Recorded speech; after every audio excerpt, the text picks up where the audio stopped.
ใต้ล่าล้วนมีกฎมีหลายสิ่งที่ข้าไม่อยากทำแต่ก็ถูกบังคับให้ทำเจ้าเป็นมนุษย์ข้าเป็นปีศาจมีหลายเรื่องที่ลืมได้ซะก็ดีเจ้าหนุ่มน้อยข้าช่วยเจ้าได้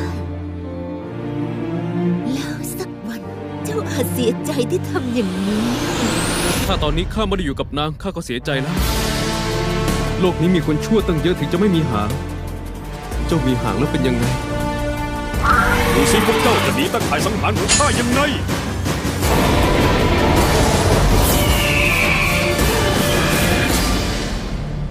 ไวสเนกอิทธิฤทธิ์นางพญานาคีขาวหวานไม่เกรงใจตูบเลยในสมัยราชวงศ์ถังที่มีความสับสนวุ่นวายขณะที่ยังทรงครองราชอยู่นั้นปีศาจได้เข้ามาครอบงำและก็พัดปรารถนาที่จะมีชีวิตชั่วนิรันดร์แม่ทัพอำมหิตผู้ไร้ความสามารถเติมเต็มความปรารถนาได้จึงเครียดแค้นและหาทางนำกลับมาเป็นที่โปรดปรานขององค์จักรพรรดิอีกครั้งแม่ทัพสั่งคำสั่งให้ทุกคนจับงูเพื่อเพิ่มพลังเต่าของเขา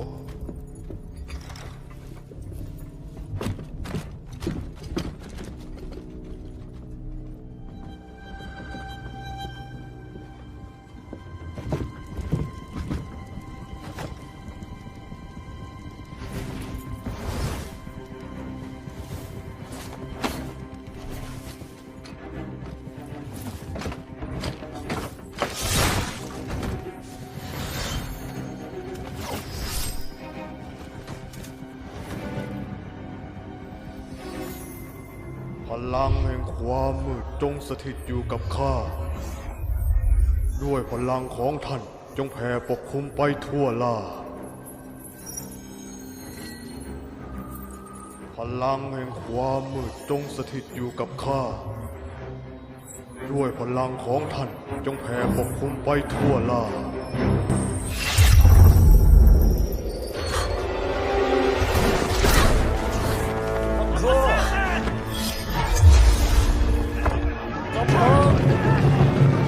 จับนางตรงนั้น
อ้าวนางไปไหน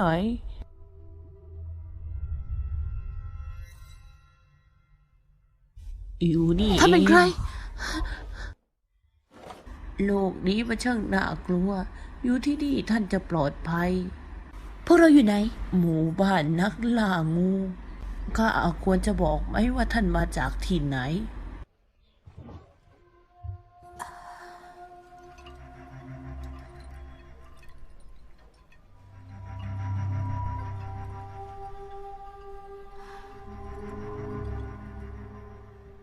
มีอะไรเหรอท่านจำอะไรไม่ได้เลยหรือโอ้นั่นคือเหล่านักล่างู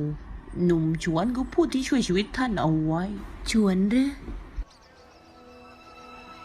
พวกเราล่างูเพื่อความอยู่รอดและสร้างบ้านด้วยวิธีนี้เพราะภูเขาป่าไม้เต็มไปหมดรวมทั้งสัตว์ป่าและปีศาจร้ายด้วยข้าเป็นปีศาจค่ะเด็กๆวิ่งกันระวังหน่อยท่านนะก่อนนะสมุนไพรของชวนเข้ามาใช้แล้วตัวข้าเกือบหายดีแล้วล่ะขอบคุณมากเห็นไหมเขาบอกเจ้าแล้วสมุนไพรของชวนนี่ดีที่สุดหัวช่วยย้อนเล่าคนลงมาเถได้เลยข้างล่างเรารับด้วย แม่นางไปกันเถอะ